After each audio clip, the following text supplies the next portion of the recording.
박지훈과 함께한 오늘은 당신이 뉴스킹. 안녕하십니까, 뉴스킹의 박지훈입니다. 오늘 큰 추위는 없고요. 현재 서울 기온 영하 2도이고 낮에는 10도까지 오릅니다. 저녁에는 수도권에 1mm 내외의 비가 올 수도 있으니까요. 유의를 해야 됩니다. 오늘 뉴스킹 2부에서는 이상민 장관 탄핵안 의결, 또 곽상도 전 의원의 1심 판결 결과, 이재명 대표 검찰 조사 등 국정 현안에 대해서 조웅천 더불어민주당 의원과 이야기를 나눠보겠습니다. 이어지는 3부는 이준석 국민의힘 전 대표 인터뷰가 준비되어 있습니다. 김기현, 안철수 양강체제에서 천하람 후보 약진, 김나연대 얘기 등 국민의힘 전당대회에 대해서 이야기를 나누겠습니다. 4부 여론동담 시간인데요. 김준일, 배종찬 소장과 함께 국민의힘 전당대회 제2의 이준석 바람이 불지, 또 이상민 탄핵 소추안 가결과 전국 방향 등 여론을 통해서 전국 현황 짚어보겠습니다. 박지훈과 함께한 오늘은 당신이 뉴스킹, 지금부터 시작하겠습니다.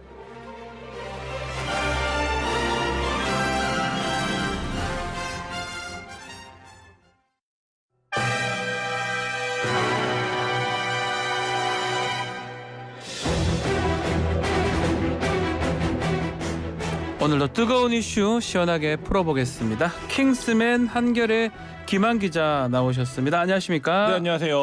자, 먼저 튀르키예 지진 피해 상황부터 살펴봐야 될 것 같은데, 네. 상황이 점점 안 좋아지는 것 같습니다. 네, 그렇습니다. 어제 이제 AFP의 보도에 따르면 그 튀르키예와 시리아 사망자를 합쳐서 1만 2천 명을 넘어선 것으로 보인다라는 얘기가 나오고 있는데요. 네. 특히 지금 이제 시리아 상황이 굉장히 안 좋은 것으로 전해지고 있습니다. 그러니까 유일하게 구호 물자를 받을 수 있는 네. 도로가 파괴돼서 아하. 물자가 지금 굉장히 부족하다라는 얘기가 나오고 있고요. 예. 거기가 또 반군 지역이기 때문에 여러 구조대들이 들어가는데 어려움을 겪고 있어서 이게 이제 구조가 결국엔 시간과의 그렇죠. 싸움인데, 그런 부분에서 지금 물자도 부족하고 너무 기반 시설이 많이 파괴되어 있어서 상황이 굉장히 안 좋다, 이런 보도들 계속 나오고 있습니다. 지금 매몰된 곳에 생존자들이 아마 있을 겁니다. 사실은 이 수색 작업 자체가 지금 말한 것처럼 네. 시간과의 싸움, 골든타임이 가장 중요한 거 아니겠습니까? 그 시간이 지금 지나가고 있다, 이렇게 계속 얘기를 하고 있어요. 네, 그렇습니다. 어저께들 많이들 보셨을 텐데 지금 이제 기자들도 아직 네. 이스탄불에 머물고 있는 기자들이 많습니다. 못 간다는 거죠, 그까지. 네, 거기가 접근이 안 돼갖고요. 그래서 영국 BBC는 지금 이제 이 시간이 가고 있는 중인데요. 24시간 정도가 생존자를 발견할 수 있는 마지막 골든타임이지 않을까 싶다. 왜냐하면 현지가 지금 너무 추워서 아하. 저체온증의 우려를 지금 얘기하고 있는데요. 그래서 지금 국제사회는 사망자가 초기 통계보다 한 8배 정도도 늘어날 수 있다, 이렇게 전망을 하고 있어요. 10만 명까지 될 수도 있다, 이렇게 분석도 있던데요. 그렇습니다. 그러니까 초기에 한 10,000명에서 20,000명 정도가 매몰된 게 아니냐, 사망한 게 아니냐라는 전망들이 나왔었는데 이거에 지금 8배까지도 늘어날 수 있다라는 좀 굉장히 참혹한 전망도 나오고 있습니다. 자, 이 상황에서 정부의 늑장 대응에 대해서 시민들의 분노도 지금 커지고 있다면서요. 네, 그렇습니다. 앞서 말씀드린 것처럼 지금 이스탄불에서 이쪽으로 접근하기가 굉장히 어렵다라는 이제 보도들이 나오고 있는데요. 시민들은 그동안 우리가 낸 세금이 어디로 갔느냐, 이렇게 지금 분통을 터뜨리고 있는 상황이고, 튀르키예 그 에르도안 대통령은 도로와 공항에 문제가 있었지만 개선이 됐다, 이렇게 밝히고 있지만 좀 현장에 있는 시민들의 반응은 좀 전혀 다르고요. 특히 지금 이제 추위와 맞설 수 있는 어떤 물자들이 굉장히 부족하다고 해요. 그러니까 연료 공급이라든지 최소한 뭐 담요라든지 이런 것들이 굉장히 부족해서 지금 이제 국제사회에서 그런 것들을 집중적으로 보내고 있는데, 현장에 대한 어떤 그 상황, 그리고 정부에 대한 비판 목소리가 커지자 오히려 이제 튀르키예 당국은 트위터 접속을 차단하는 이런 조치를 해서 지금 굉장히 여론 통제에 나서고 있는 모습입니다.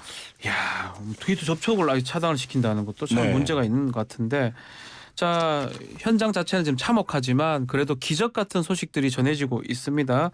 붕괴된 그 건물 작은 틈 사이로 어린아이들이 구조된 소식들이 이어지고 있다면서요. 네, 어제 뭐 거의 모든 외신에 실렸던 사진인데, 폐허 속에서 이제 산모가 숨졌는데 산모와 탯줄로 연결된 아이가 극적으로 이제 구조되는 일이 있었고요.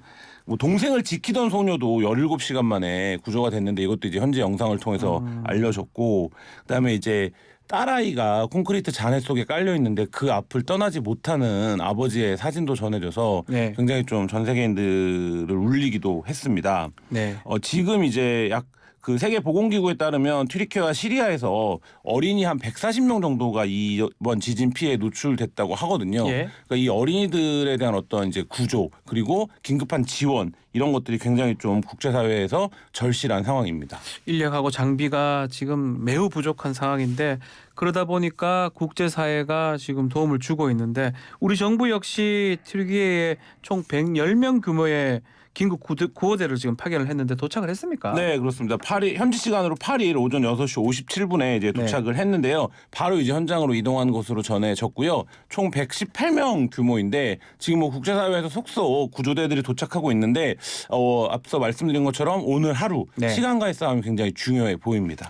이게 눈에 띄어요. 커피 3잔이면 담요 5개 살 수 있습니다. 튀르키예 이스탄불의 한 방송국에서 일하고 있는 프로듀서가 이 트위터에서 네. 한 말인데 이게 기부를 좀 해달라 이런 뜻인가요? 네, 맞습니다. 지금 담요가 굉장히 부족하다고 해요. 마요 춥잖아요, 거기가. 네, 맞습니다. 예. 영하 뭐 한 7도, 8도까지도 그러니까요. 내려간다고 하는데요.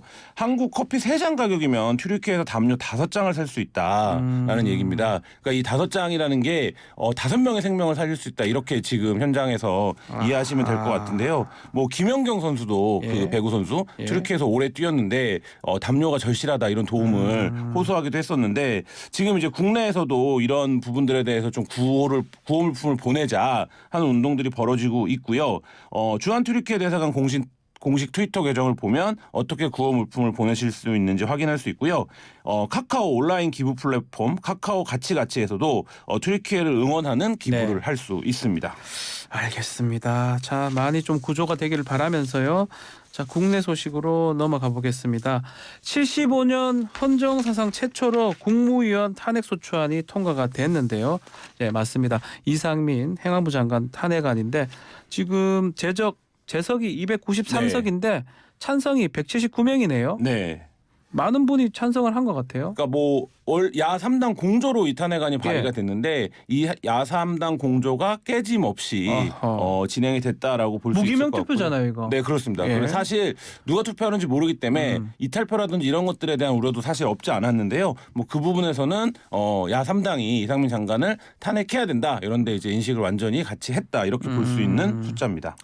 자, 지금 장관 탄핵 소추안이 국회를 통과한 게 헌정사상 처음은 그건 맞습니다. 근데 그럴 수밖에 없는 게 또 이전에 이런 일이 생기면 대형 참사 생기면 다 나갔어요. 네. 사퇴를 하거나 뭐 대통령 경질을 했는데 안 나가고 있으니까 이제 이런 일이 생긴 것 같기도 하거든요. 네, 맞습니다. 그래서 어제 이제 뭐 그 투표를 진행하는 예. 과정에서 국민의힘 의원들이 자리에 앉아서 슈퍼 야당의 갑질이다 이런 이제 손팻말을 들고 있기도 했는데요. 근데 사실 이제 그거를 앞서 따져봐야 될 맥락은 이 탄핵안이 발의가 된 과정에서 이상민 장관에 대한 해임이라든지 파면을 계속 요구를 해왔는데 네. 유가족들도 그 부분을 굉장히 요구를 강하게 해왔는데 그 부분에 대해서 이제 정부 여당이 거의 반응하지 않았습니다. 일축해왔고 예. 애초에는 이제 수사가 끝나면 책임을 묻겠다라고 했는데 지금 이제 그런 과정도 다 흐지부지 됐기 때문에 뭐 그런 과정 속에서 불가피하게 이제 탄핵을 발의할 수밖에 없었던 거고요. 어제 탄핵안이 통과된 이후에 유가족들은 국회가 역할을 해줘서 그래도 고맙다 이런 입장을 밝히기도 했습니다. 자, 근데 이제 대통령실에서도 입장을 냈습니다. 의회주의 포기다. 의정사의 부끄러운 역사로 기록될 것이다.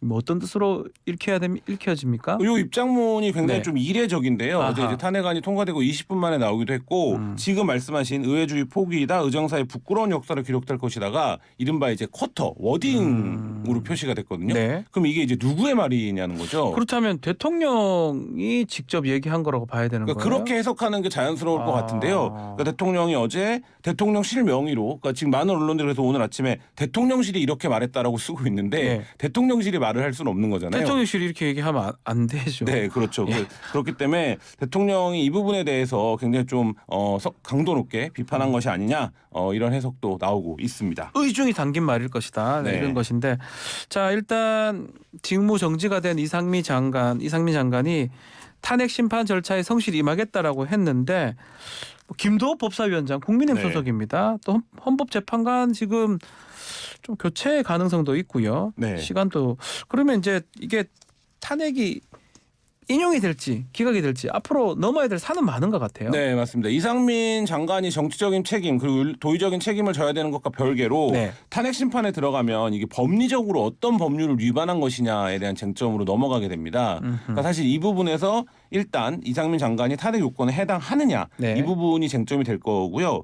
그리고 또 이거를 이른바 이제 우리가 일반적인 재판을 생각해 보면 검사가 기소를 하는 거 아니겠습니까? 네. 그럼 검사 역할을 해야 되는 게 국회의 법사위원장입니다. 근데 이 법사위원장이 탄핵을 반대했던 국민의힘 소속 그 여당 김도우 의원이기 때문에 얼마나 이제 역할을 충실히 할 거냐 뭐 이 부분도 있고요. 그리고 또 한 가지는 이게 180일 이내에 처리를 해야 되는데 네. 이게 이제 강제 조건은 아닙니다. 훈시 규정입니다. 네, 맞습니다. 그렇기 네. 때문에 사실 이제 헌재가 재판관 교체를 앞두고 있기 때문에 이 판결이 또 언제 이루어질 거냐. 그러니까요. 예, 이런 부분들이 지금 이제 남아 있는 문제들입니다. 일단은 판결이 있을 때까지는 직무 정지가 되는 거잖아요. 네네. 월급은 받습니까? 월급은 받을 것으로 보이는데요. 사실 국무위원 탄핵소추가 전례가 없는 일입니다. 처음이죠. 헌정상. 네, 예. 그렇기 때문에 보수나 신분을 어떻게 해야 되느냐에 대해서도 이제 새로운 검토가 필요한데요. 예. 보수의 경우에는 앞서 이제 노무현 전 대통령이나 박근혜 전 대통령 탄핵 당시에도 보수는 지급이 됐었습니다. 대통령이었잖아요. 네, 뭐 그런 차이는 있죠. 예. 근데 어쨌든 그렇기 때문에 보수는 지급이 될 것으로 보이고요. 신분이 유지될 거냐, 이 신분이 유지가 뭐냐면 뭐 관용차를 쓸 네. 거냐, 뭐 이런 것들인데 그것도 현재는 좀 유지를 하는 방향으로 지금 정부가 검토를 하고 있는 것으로 알려지고 있습니다. 자, 직무가 정지됐기 때문에 실세 후임 장관이 올 수 있다. 차관, 특히 차관이 네. 이제 대리를 할 것 같은데, 근데 결국은 한창섭 행안부 지금 차관 직무대행 체제로 가기로 했다고 하네요. 네, 맞습니다. 이게 이제 며칠 전부터 여의도에서 뭐 굉장히 검사 출신 차관을 네, 뽑아가지고 맞습니다. 실세로 하겠다 뭐 이런 그게 얘기 이제 있었는데. 여의도에서 돌던 썰이 아니라 대통령실에서 이제 그런 얘기가 나왔었죠. 네. 탄핵을 하면 강대강으로 붙겠다 이런 얘기도 나왔었는데 일단 그런 방향은 아니라 현행 그 한창섭 차관 직무대행 체제로 가기로 했습니다. 자, 대장동 사건 소식도 전해드리겠습니다. 어제 50억 클럽 곽상도 전 의원 법원 판결이 나왔습니다. 무죄네요. 네, 많은 분들이 깜짝 놀라셨을 네. 것 같은데요. 김만배 씨로부터 아들 퇴직금 명목으로 50억 원의 뇌물을 받은 혐의를 받았었고 전화동인 4호의 소유주죠. 남욱 네. 변호사로부터 5천만 원의 불법 정치자금을 받은 혐의가 있었는데요. 이 중에 정치자금을 받은 혐의는 인정이 됐는데 이 50억의 뇌물수수 혐의는 법원이 무죄로 판단을 했습니다. 녹취록 보면 그대로 나와 있거든요. 그 네. 김만배 씨가 정영학한테 그 병채 곽상도 네. 씨 아들인데 병채 아버지는 돈 달라고 그래. 병채 통해서 이런 대목이 있어요. 네. 이게 뇌물 아닌가 이게? 그 부분에 대해서 재판부는 예. 그 이 액수가 이례적으로 과한 것은 사실이다라고 얘기를 했어요. 그럼 더 문제죠. 네, 근데 그러면서 그 이걸 뇌물로 볼 수 없다. 그러니까 변호사니까 잘 아시죠. 뇌물이 되려면 뭐가 있어야 됩니까? 직무 연관성이요. 네, 직무 연관성과 대가가 대가성. 입증이 돼야 예. 되는데 사실 이 말은 돌려서 얘기를 하면 검찰의 기소 내용이 네. 이 부분에 대한 입증이 없다라는 것과 이제 같은 얘기 비유적인 표현인 것 같아요. 그렇죠. 그러니까 돈이 이상한데 너무 많은데 이걸 뇌물로 보기에는 어렵다. 왜? 이 부분에 대해서 이걸 뇌물로 보려면 말씀하신 직무 연관성과 대가성이 입증이 돼야 되는데 그 부분에 대한 어떤 입증이 약하다. 이게 이제 재판부의 결국 판단입니다. 결국은 뭐 두 가지가 문제가 되네요. 법원에서 그렇게 판단을 하고 돈이 이렇게 갔는데 네. 이게 뇌물이 아니라고 국민 중에 누가 이거를 잘 납득할 거면 네. 저도 뭐 법률적 일을 하고 있지만 그럼 결국 검사가 직무 관련성이라든지 대가성을 입증을 해야 되는데 그 입증이 좀 부족했거나 네. 뭐 둘 중에 하나인데 어쨌든 간에 이런 판결이 되면 많은 국민들은 또 불신할 것 같아요. 이게 최근에 그 조국 장관 네. 600만 원 장학금 그 뇌물로 해가지고 네. 실형이 지금 선고가 된 당장에 상황인데 어제 이제 민주당에서 그런 이제 논평이 예. 나왔는데요. 곽상도 아들 50억은 무죄고 그 조국 장관 딸의 장학금 600만 원은 유죄냐. 네. 이게 사법부에 대한 이제 기본적인 신뢰, 마지노선을 잃게 만든다라는 어떤 논평도 나왔는데요. 그 부분에서 말씀하신 것처럼 국민 법감정에 굉장히 좀 반하는 판결이 나왔고 또 한 가지는 그러면 앞으로 이런 식의 이제 사례로 돈이 전달될 경우에 지금 이제 뭐 다 가능하다는 거잖아요. 네, 그렇죠. 곽상도 씨의 아들은 이 돈을 지금 뭐 세금 빼고 한 25억 네. 이상 될 것으로 보이는데 그 돈을 뭐 오늘부터 당장 써도 이제 상관이 없게 그렇죠. 돼버린 상황이라 이런 부분들에서 여러 가지 충돌이 발생을 하고 또 한 가지 근본적인 문제를 짚자면 검찰이 애초에 법조계 일각에서 이 수사를 진행하는 과정을 지켜본 기자들도 이제 그런 얘기들을 많이 했는데 수사 방향을 한 가지로 좀 정해놓고 진행한 게 아니냐. 그러니까 예를 들면 하나금융과의 연관성을 중심으로. 그러니까 어제 법원 판결문에서도 그런 부분이 드러나거든요. 네. 그러니까 이 50억이 건네진 이유가 뭔지에 대한 입증이 불명확한 거예요. 그러니까 이제 그 부분에서는 검찰 수사가 초기부터 조금 방향을 잘못 잡고 미약했던 것 아니냐 이런 비판이 지금 일고 있습니다. 항소심으로 가겠죠. 지금 검찰도 항소하겠다는 입장인데요. 근데 뭐 변호사니까 잘 아시지만 항소심도 결국엔 애초 기소를 넘어설 그렇죠. 수는 없기 때문에 그 부분이 이제 어떻게 판단될 거냐. 법원은 나온 만큼만 판단을 하고 심리를 하는 거거든요. 네, 맞습니다. 뭐 없는 걸 어떻게 억지로 판단해가지고 유죄를 하겠습니까? 일단 김한배 씨도 무죄가 됐고 네. 남욱 같은 경우는 그냥 정치자금법 5천만 원 준 거 그거 돼가지고 그거 벌금밖에 선고가 안 됐네요. 네. 그러니까 김만배 씨가 본인이 이제 앞서 말씀하신 녹취록 어제 이제 JTBC가 보도하기도 네. 했는데 이 육성 파일이 있거든요. 그러니까 네. 곽상도 의원한테 돈을 전달하는 경위에 대한 이 부분에 대해서 허언이다 이렇게 얘기를 했어요. 어허. 그러면 이제 일반적으로 굉장히 강력한 객관적인 증거가 나와도 그 당사자가 허언이다 이렇게 얘기를 하면 검사나 우리 법원이 앞으로도 인정을 해줄 것이냐. 뭐 이 부분도 저는 상당히 좀 의아스럽습니다. 그러면 뭐 50억 클럽 나머지 사건들은 어떻게 되는 겁니까? 지금 이게 거의 첫 번째 판결인데 50억 클럽도 그렇고 대장동 사건에서 이재명 대표도 지금 수사를 엄청 받고 있는데 좀 어떻게 되는 겁니까? 이래 되면? 뭐 그 부분에 어떤 영향을 미칠지도 주목을 해야 되는데요. 일단 50억 클럽에서 이름이 거론된 6명 중에 곽상도 전 의원에 대한 수사가 가장 빨리 그리고 네. 오래 진행이 됐는데 나머지는 사실상 수사 개시도 지금 못한 게 아니냐라는 비판이 나올 정도로 손을 놓고 있는 상황인데 이 부분에 대한 동력을 얻을 수 있을까 이게 한 가지 관건이고요. 네. 또 한 가지는 직접적으로 이렇게 돈을 받은 사람도 무죄가 나는 상황이라고 하면 이 사건의 실질적 진실에 우리 사법기관이 접근할 수 있을 것이냐 뭐 이런 부분도 좀 의문점으로 남습니다. 알겠습니다. 자, 킹스맨 여기서 마무리를 하겠습니다. 자, 김한 한결의 기자 두 분 감사합니다. 네, 감사합니다. 1부 마치겠습니다.